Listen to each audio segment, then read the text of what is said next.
잘 안 읽히는 시편입니다만 굉장히 중요합니다.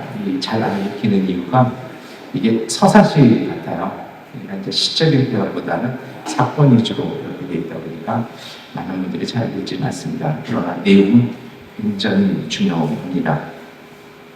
요셉의 이야기가 나옵니다.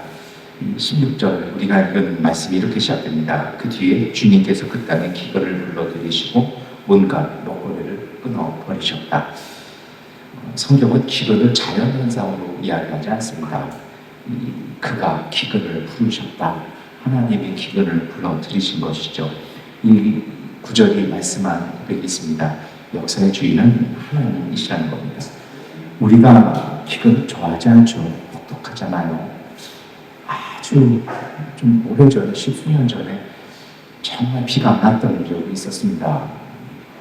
정말 더웠던 것 같고 물도 말라가는 걸 느꼈던 것 같아요. 그러다 기억이 납니다. 주일 예배 끝나고 다들 집으로 돌아가실 때 저 빗방울이 후두둑후두둑 떨어지는데 왜 그렇게 가깝게 기근은 어려운 것입니다. 그런데 성경이 우리에게 넌지시 얘기하는 것이 있습니다. 때로 우리가 싫어하는 또 우리가 괴로워할 수 있는 일들도 하나님의 섭리 속에서는 일어난다는 것입니다. 그 또한 하나님의 주권이라는 것입니다. 그리고 시편은 곧 이어서 17절을 이렇게 얘기합니다. 그가 한 사람을 앞서 보내셨으며 요셉이 종으로 팔려도다. 사실 요셉이 종으로 팔려간 건 그거보다 더 오래전이죠. 그런데 16절, 17절은 이 사건을 새롭게 해석합니다.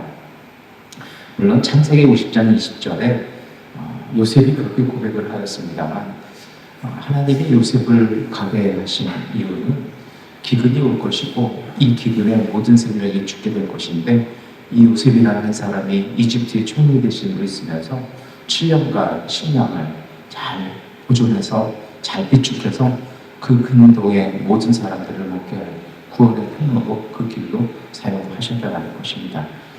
그래서 창세기 50장 20절에 요셉이 그렇게 얘기하지 않습니까?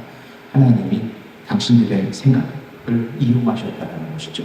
오늘과 같이 만민의 생명을 구원하게 하셨습니다라고 고백하는 것이 있습니다. 사실 그러나 요셉의 일생에서는 참 아픔이었죠. 고난이었습니다. 그러나 요셉에게는 고통이고 고난이었지만 하나님에게서는 준비였습니다. 때로 우리가 그런 것 같아요. 사람이 보기에는 무너진 길 같지만 하나님께서는 그 길을 통해서 미래를 준비하고 계십니다. 사실 우리가 그런 것이 있어요. 똑같이 어려움이 있는데요. 때로 고난도 겪을 수 있고 우려할 수 있죠. 어떤 분들은 그 속에 그냥 넉넉히 앉아 계시는 분들이 있고요. 어떤 분들은 고통스러움이 되는데 그것이 그 고통이 불평으로까지 이어지시는 분들이 있습니다. 그런데 이것을 믿음으로 잘 받아들이는 분들이 있습니다. 그 고통 속에서 하나님의 뜻을 찾아가는 것이죠. 이것이 소위 말해서 병과 싸운다고 얘기를 합니다만 그것은 병과 싸우고 있는 것이 아니고요.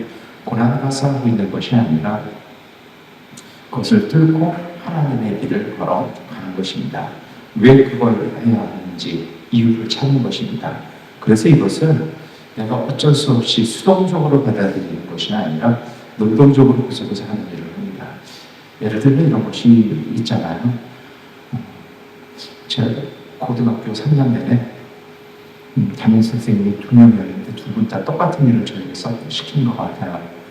매일 그 옛날에 연습장이라고 해가지고 아무도 기록 안 되는데 그 재생용지 공부할 때 쓰는 거 있었잖아요. 그거를 10장씩 공부한 흔적을 모아가지고 매일 아침마다 그 10장 도장을 찍어줘야 안 맞아요. 10장 쓰는 게 사실 쉽지가 않습니다. 앞뒤로 10장인데 정말 그래서 어떤 친구들은 계속 못 씁니다. 근데 그 중에도 정말 똑똑한 친구들이 있어요. 저도 배웠는데 스크린을 돌려서 빼버려요. 그래서 예전에 했던 거 뽑아가지고 끼워 넣어요. 어떤 친구들은 저는 그거 보고 반복했어요. 담임 선생님 그 도장을 지우개에다가 자기가 파가지고 자기가 찍어요. 어떤 애들은 거부당해서 선생님이 어느 날 사인을 받았거든요. 그 사인을 연습을 해가지고 자기가 하더라고요. 참 대단한 한국 민족이라는 생각을 했습니다만, 근데 나중에요, 선생님이 그런 얘기를 하는 게, 그 선생님이 저희 2년간 학교를 해주셨는데요. 선생님의 집에서 그 얘기를 이렇게 하더라고요. 아무 생각 없이 10장을 채우려고 하는 애들에게 고통이지만, 가고 싶은 대학을 가기 위해서 공부하는 아이들에게는 별로 어려움이 없었을 것이다. 너는 어느 쪽이니? 할 말이 없더라고요. 저도 사인했거든요. 그분도 한시여가지고, 지금 제 사인이 조금 그러잖아요. 선생님 사인, 그분도 한시여가지고, 하다가 그 선생님 사인 좀 약간 영향을 받아서 지금의 제 사인이 됐는데요. 이걸 왜 하는지 모르면 고통스럽습니다. 근데 그 어려운 것이요, 왜 하는지를 알고 뭘 해야 하는지를 알면 할만합니다. 왜냐하면 내 속에서 유익함을 찾아내기 때문에 사람은 견딜 수 있게 되는 것입니다. 여러분, 오늘 우리는 어떨까요? 사실 그렇죠. 믿음은 모든 일을 이해하는 능력은 아닙니다. 우리라고 해서 하나님의 모든 일을 이해할 수는 없습니다. 그러나 믿음은 삶의 중심이 하나님의 손 안에 있음을 신뢰하는 태도입니다. 어차피 하나님이 나를 죽자고 여기까지 내려오지는 않으셨을 거고, 하나님이 우리를 나오게 하신 건 아니라면 하나님이 왜 나에게 이런 고난을 주셨는지를 묻고 그 목표를, 그 목적을 채워나가는 것이 필요합니다. 그것이 바로 고난 속에서 자기 자신을 다듬는 믿음입니다. 요새는 긴 감옥을 생활을 했습니다. 근데 시편이 이렇게 나옵니다. 많은 분들이 이 구절 안 읽죠. 우리가 읽은 말씀이 이렇습니다. 마침내 그 예언이 이루어졌다. 주님의 말씀은 그의 진실을 증명해 주었다. 예언이 이루어졌고 그가 예전에 얘기한 대로 되었다. 이렇게 읽을 수 있는데요. 놀라운 건 이 히브리어 구절은 다르게도 번역이 될 수 있습니다. 똑같은 문장인데 뜻이 또 있어요. 뜻이 또 있다가 어디다 포인트를 주냐에 따라 이게 바뀌어지는데요. 곧 여호와의 말씀이 응할 때까지라 그의 말씀이 그를 단련하였도다. 개정개혁은 이렇게 되어 있습니다. 문익환 목사님이 이걸 번역을 너무 잘하셨는데요. 개정개혁의 번역이 또 좀 더 정확합니다. 여호와의 말씀이 응할 때까지, 하나님의 뜻이 이루어질 때까지 주님의 말씀은 그를 강하게 단련시킨 것입니다. 주님은 어떤 말씀일까요? 그가 본 꿈도 있죠. 나는 감옥 안에서 손을 들어줄 사람이 아니라 형제들이죠. 아버지마저 와서 나한테 무릎을 꿇을 정도의 사람들이라는 분명한 목표가 있는 것입니다. 개정개혁 성서는 이것을 단련이라는 표현을 씁니다. 단련은 금속을 불 속에서 정리하는 것이죠. 불은 금속을 파괴하기 위해서 있는 것은 아닙니다. 단련이라는 말은요, 금속을 불에 넣어서 불순물을 태워서 순도를 드러내는 것입니다. 다시 말하면 우리 속에 불필요한 것들을 빼내는 작업들입니다. 여러분, 고난 속에서 우리가 가져야 되는, 우리라고 해서 내가 고난 속에서 하나님의 뜻을 신뢰한다고 해서 분명한 하나님의 목적은 알 수 없습니다. 내가 어떻게 무엇을 해야 될지 잘 알 수는 없습니다. 그러나 알 수 있는 것 한 가지 있습니다. 내 속에 필요 없는 것이 무엇인지를 정확히 아는 것입니다. 무엇 때문에 이런 고난이 생겼는지를 깨닫는 것입니다. 그리고 내 속에 불필요한 것들을 내려놓는 것입니다. 그것을 버리는 것입니다. 사도가 그래서 그것을 배설물과 같이 버린다고 얘기를 합니다. 가볍게 만드는 것입니다. 간단하게 만드는 것입니다. 가볍지만 단단하지만 그것이 너무나 가볍고 단단해서 언제든지 사용되어질 수 있는 최고의 상황으로 만들어내는 것입니다. 내 자신을 만들어내는 시간입니다. 고통당하는 시간이 아니라 눌려서 살면서 실현하는 시간이 아니라 우리 스스로를 단련하는 시간 되어야 할 것입니다. 이것은 굉장히 중요합니다. 왜 하나님의 뜻을 모를까요? 왜 주님의 목소리가 들리지 않을까요? 왜 성령의 감동함이 내 마음속에 들리지 않을까요? 사실 한 가지입니다. 내 마음속에 들리는 게 너무 많아요. 내 목소리가 내 마음속에 너무 꽉 차 있어요. 뭔가를 들을 수 있는 여유가 없습니다. 들어올래야 들어올 수가 없습니다. 내 목소리가 너무 많아서 그 목소리 외에 다른 목소리가 들리지 않습니다. 믿음은 내려놓는 것입니다. 하나님의 목소리를 채우는 것입니다. 버리지 않으면 채울 수 없습니다. 내 자신을 가볍게 만드는 것입니다. 굳이 붙잡아 살지 않아도 됩니다. 운동에서 제일 운동 잘하시는 분들이 힘들어 하시는 분들이 있잖아요. 쉽지 않습니다. 영성도 마찬가지입니다. 믿음도 마찬가지입니다. 힘을 빼셔야 합니다. 너무 움켜잡고 있으면 경직됩니다. 경직되면 부러집니다.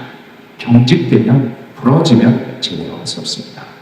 좀 비워내야 합니다. 은혜 속에 비워내는 것입니다.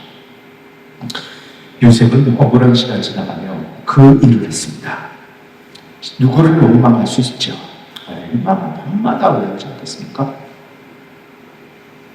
근데 요셉은요, 그 분노로 불태우는 그 시간, 악마가 될 수 있는 충분한 시간 동안 그를 행사하기 시작합니다. 주 예수님의 간수들을 보기 시작합니다. 그 일에 지혜가 생기고 능력이 생기니까 그는요, 주 예수님의 간혹을 운영하기 시작합니다. 자신을 연단시킨 것입니다. 공적인 사람으로 만들어 놓은 것입니다. 부모의 자신을 맡긴 것이 아니라 하나님 앞에서 자신을 다듬은 것입니다. 이것은 믿음입니다. 믿음은 단순한 감정이 아닙니다.